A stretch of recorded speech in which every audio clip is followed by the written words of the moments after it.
Hello everyone, आप सबका वांगशन bubble में फिर से एक बार बहुत बहुत बहुत स्वागत है। हमारे पर्दानशी प्रिजनर वांगजी की कहानी के पार्ट 7 को शुरू करते हैं। जैसे ही युनमेंग शहर दिखाई देने लगा, जंगचा खुशी से झूम उठा। लगभग पिछले एक हफ्ते से गुसू के 300 लोगों को बचाते हुए वैन से छुपते छुपाते सारी जियांग सेना यात्रा कर रही थी। आखिरकार वो अपने शहर पहुंच ही गए। युनमिंग के लोगों को देखकर वुशियान के चेहरे पर एक प्यारी सी मुस्कुराहट आ गई। वांगजी के लिए ये सब बिल्कुल ही नया था। जियांग सेनापति के बहुत सारे रूपों में ये एक बच्चे वाला रूप भी शामिल था। एकाएक वुशियान ने पीछे देखा और वांगजी को उसे घूरते हुए रंगे हाथों पकड़ लिया। वांगजी ने तुरंत अपनी नज़रें हटा दी, लेकिन वुशियान नखरे की मुस्कुराहट लिए अपनी गर्दन मरोड़ रहा था। वांगजी को ये सब साफ सुनाई दे रहा था। वुशियान से नज़रें चुराकर वांगजी किनारे की तरफ देखने लगा। उसे पता था वुशियान ये सब उसे चिढ़ाने के लिए कर रहा है। उनके जहाज किनारे पर पहुंचते ही सभी लोग उनकी तरफ दौड़ पड़े, उनकी जय जयकार करने लगे। जियांग सेना के विजय का उत्सव मनाते हुए गुसू के लोगों का स्वागत भी करने लगे। वुशियान ने नाव से नीचे कूदकर वांगजी के लिए हाथ बढ़ाया। फिर से वांगजी के कान गुलाबी हो गए, जिसे देखकर वुशियान मुस्कुराया। वांगजी नाव से नीचे उतरा। उसने अपने सामने अपने भाई को पाया, जिसके बगल में एक पर्पल कपड़े पहने हुए अधेड़ उम्र के व्यक्ति खड़े थे। शायद ये जियांग राजा हो गए, वांगजी ने अनुमान लगाया। उनके चेहरे पर शांत और स्थिर भाव थे। वांगजी जल्दी से जाकर लान सिचेन से मिला। उनका चेहरा भी ढका हुआ था, लेकिन उनके आंखों से ही पता चल रहा था कि वो हमेशा की तरह ही मुस्कुरा रहे हैं। गगा, आप ठीक तो हो ना? वांगजी सिचेन के गले मिलते हुए बोला। वांगजी कद में सिचेन से छोटा था। उसने अपना सर सिचेन के चेस्ट पर रखा। उसकी धड़कनें सुनते हुए उसे ये एहसास हो गया कि उसके भाई अभी बिल्कुल सुरक्षित हैं। मैं ठीक हूँ डीडी, लान सिचेन ने कहा। कल तक अंकल भी आ जाएंगे और बाकी के गुसू के लोग भी गानो सिटी में सुरक्षित है। जियांग सेना उन्हें भी सुरक्षित युनमेंग तक पहुंचा देगी। गुसू की याद आते ही वांगजी उदास हो गया। क्लाउड रिसेसेस, उसने धीमी आवाज में कहा। लान सिचेन तुरंत वांगजी की बात समझ गए। उनके दिल का हाल भी कुछ अलग नहीं था। अपने घर को खोने का, अपने लोगों को खोने का दर्द तो था ही, साथ में उनके दिल में उन लोगों के प्रति बहुत ही ज़्यादा गुस्सा भरा था जिन्होंने उनके घर को उजाड़ा था, गुसू के लोगों का एक हथियार की तरह इस्तेमाल किया था। हम उसे वापस पा लेंगे। तभी उन्होंने एक घोषणा सुनी। वुशियान लान सिचेन की तरफ देखकर गंभीरता से कह रहा था, लेकिन लान सिचेन से आंखें मिलने से पहले उसकी आंखें कुछ पल के लिए वांगजी पर ही गड़ी रही थी। ये बात सिचेन के नज़रों से नहीं छूटी। जियांग वुशियान, गुसू के युवराज से मिलने का सौभाग्य हमें मिला। हमें बहुत खुशी है। आपके बारे में हमने काफ़ी सुन रखा है, वुशियान ने झुशिया करते हुए लान सिचेन से कहा। यह तो हमारा सौभाग्य है कि हमें महान सेनापति जियांग वुशियान से मिलने का मौका मिल रहा है। जानबूझकर वुशियान के पद का जिक्र करते हुए लान सिचेन ने भी झुशिया लौटाया। वो ये जताना चाहता था कि जियांग वुशियान के पराक्रम के चर्चे गुसू तक भी पहुंच चुके हैं। लान गोंगसी, लान अरगोंगसी, जियांग फिंगमियान ने गुसू के जुड़वा राजकुमारों का ध्यान अपनी तरफ खींचते हुए कहा। सब ने एक दूसरे को प्रणाम किया। गुसू के जुड़वा राजकुमारों की खूबसूरती देखते ही बनती थी। सिर्फ एक कपड़े का टुकड़ा उनकी खूबसूरती को नहीं छुपा पा रहा था। लान गोंगजी, हमने गुसू के लोगों की रहने की व्यवस्था की है। लोगों ने खुशी से गुसू के लोगों को अपने घर में मेहमान बनकर रहने का न्योता दिया है। गुसू के छात्र उन्हें जिस घर में पसंद हो उस घर में जाकर रह सकते हैं। जियांग परिवार की तरफ से आदरातिथ्य में कोई कमी नहीं आएगी, इसलिए परेशान मत होइए। हमने भी गुसू के शिष्टाचार के बारे में काफ़ी सुन रखा है, साथ ही लान परिवार के बारे में भी। इसलिए हमारा निवेदन है कि आप हमारा आतिथ्य स्वीकार करें। लान सिचेन और लवांगजी ने भी प्रणाम करते हुए जियांग फेमिया से कहा। इतनी मुश्किल घड़ी में गुसू पर भरोसा रखने के लिए और हमारा साथ देने के लिए आपका बहुत बहुत शुक्रिया। जियांग वुशियान को लोटस पियर के मुख्य सभागृह में तुरंत उपस्थित होने के आदेश महाराज जियांग फिंगमियान से मिले थे। रास्ते में ही उसे जंगचा और वेनिंग भी मिले। जब तीनों सभागृह में पहुंचे तो वुशियान ने पाया कि उसके पिता अकेले नहीं है।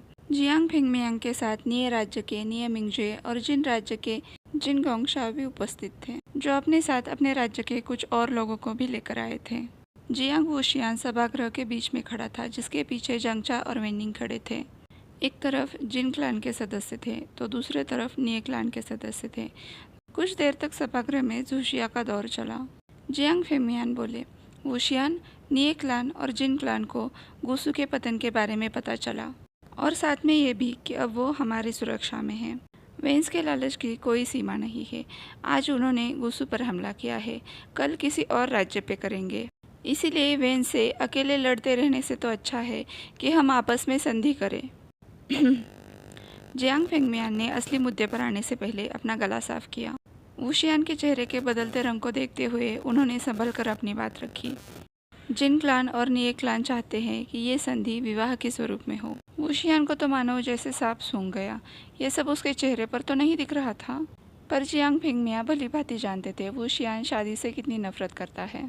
लेकिन कब तक वुशियान अपने ही दिल की करेगा? कभी न कभी तो उसे शादी करके गृहस्थी शुरू करनी पड़ेगी। ये वुशियान को मनाने का एक अच्छा मौका था, इसलिए उन्होंने इस संधि की विनती को गंभीरता से लेने की सोची। विस्तार में बताते हुए जियांग फेंगमिया बोले, निये मिंगजय चाहते हैं कि उनके भाई निये हुएसांग या फिर बहन निये यांगजी, इन दोनों में से किसी एक को पसंद करके तुम मुझसे शादी कर लो। यही बात जिन क्लान से जिन गोंगशाओ भी कह रहे हैं।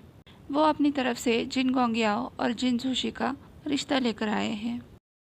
आगे चलकर तुम्हें राजगद्दी संभालनी है, इसीलिए आशा करता हूँ कि तुम उचित निर्णय लोगे।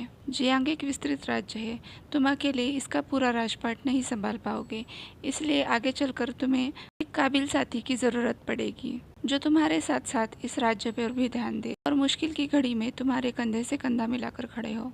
इस बार लग रहा था कि जियांग फेंगमिया वुशियान को शादी के लिए मना कर ही मानेंगे। वुशियान ने भी सारी संभावनाओं की जांच की। उसे अपने पिता के बात पर यकीन हो रहा था। जियांग फेंगमियान सही कह रहे थे कि निये राज्य और जिन राज्य सामर्थ्यशाली राज्य थे और मुश्किल वक्त में वो बहुत काम आ सकते थे। ऐसे राज्यों से संधि करने के बाद वेन इन राज्यों पर हमला करने से पहले 100 बार सोचेंगे। वुशियान सारे तथ्यों के बारे में सोचने की भरसक कोशिश कर रहा था, अपने दिल को बगल देते हुए, जिसमें गुसु के पर्दानशी छोटे राजकुमार की छवि छप चुकी थी। वुशियान ने कहा, पिताश्री, महाराज निये और महाराज जिन, ये मेरा सौभाग्य है कि आप मुझे इस काबिल समझते हैं, मुझ पर इतना भरोसा करते हैं कि अपने बच्चों की जिम्मेदारी मुझे सौंपने के लिए तैयार है। लेकिन अपने लिए सही साथी चुनने के लिए मुझे थोड़ा वक्त चाहिए। मेरा निर्णय पूरे कल्टीवेशन वर्ल्ड पर असर करता है। आशा करता हूँ कि आप मेरी बात को समझ रहे हैं। वुशियान ने आत्मविश्वास के साथ अपनी बात रखी, जिससे पूरे सभागृह में उसके नाम की चर्चा होने लगी। जियांग वुशियान सिर्फ पराक्रम में ही अच्छे नहीं है, वो एक समझदार व्यक्ति भी है। सभी उपस्थित अतिथि वुशियान की तारीफ करने लगे। साथ ही जियांग फेंगमियान ने भी मुस्कुराकर हामी भरी, क्योंकि शादी के मामले में वुशियान के साथ कोई ज़बरदस्ती नहीं कर सकता।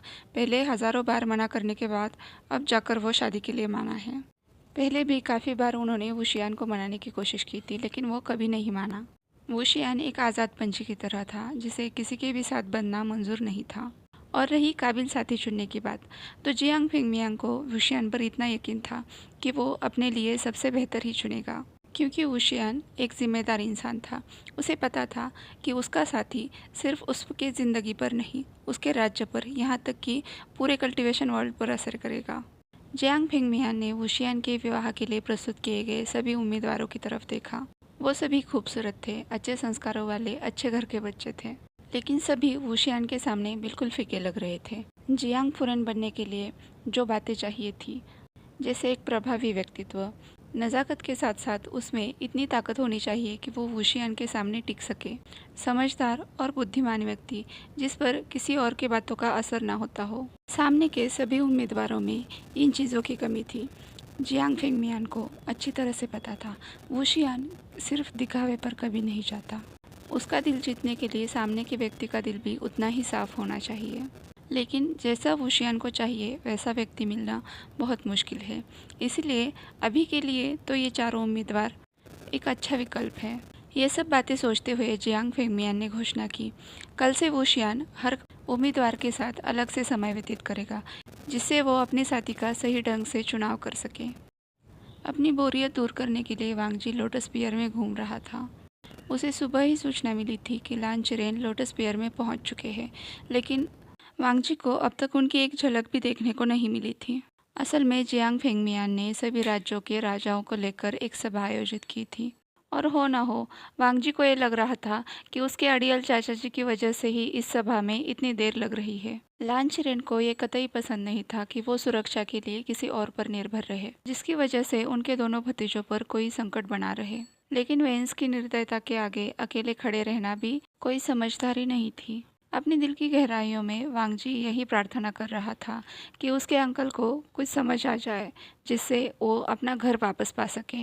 वांगजी अपनी सोच में डूबा था जब उसने देखा कि कोई मुलायम सी चीज़ उसके गोद में आकर बैठी है। अपनी मासूम सुनहरी आंखें ब्लिंक करता हुआ वांगजी उसे देख रहा था। वो एक खरगोश था जो बिल्कुल स्नोबॉल की तरह लग रहा था। वो पूरे 1 मिनट के लिए एक दूसरे को घूरते रहे। फिर वांगजी ने अपना हाथ बढ़ाकर उसकी पीठ को सहलाया। उस खरगोश ने वांगजी की उंगलियों को सूंघा। जब तक उस खरगोश को वांगजी के महक की आदत नहीं हो जाती, वांगजी बिल्कुल शांत बैठा रहा। थोड़ी देर में खरगोश वांगजी के पास आकर उसे और सहलाने की जिद करने लगा। वांगजी की आंखें छोटी हो गई, जिससे ऐसा प्रतीत हो रहा था कि वो पर्दे के नीचे मुस्कुरा रहा है। वांगजी ने बहुत प्यार से उस खरगोश को अपनी गोद में उठाया।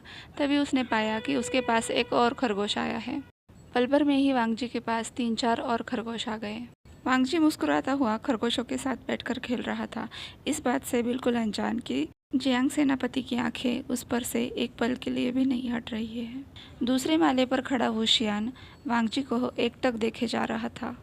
वांगजी की आंखों को देखकर उसे उसके हर भाव समझ में आ रहे थे। वांगजी को देखते हुए उसे बस एक ही ख्याल आ रहा था कि वांगजी दिखता कैसा है, इस पर्दे के पीछे कौन सी दुनिया छुपी हुई है, वो मुस्कुराता कैसे है। आज के लिए बस इतना ही। आपसे कल मिलती हूँ, तब तक के लिए अपना ख्याल रखिए। मेरे चैनल को सब्सक्राइब कीजिए, इस वीडियो को लाइक शेयर एंड कमेंट कीजिए और वांगशन बबल में खुश रहिए। Thank you.